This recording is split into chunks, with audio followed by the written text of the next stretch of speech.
Hey there everyone, and as you can see on a thumbnail, I'm about to show you how to pay your Atomic card using bank transfer.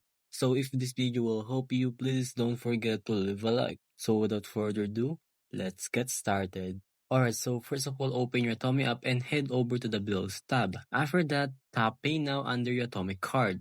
For the payment method, select bank transfer via InstaPay. The app will show you the Atomic card payment details, which include bank name, account number, and account name. Now open your bank app or e-wallet that supports InstaPay like Maya, Union Bank, or BPI. For example, you want to use Maya. Open your Maya and go to your savings and tap on transfer. And after that, select a destination, which is the bank. Find the video Unibank as the destination bank. Enter your account number and account name. Then just input the amount you want to pay, then confirm and send the payment. Once done, go back to your Atome app and check if the payment has reflected. It's usually updated within a few minutes. And that's it. That's how you pay your Atome card using bank transfer via InstaPay. Quick, easy, and hassle-free. So thanks for watching, and I hope this video helped you out.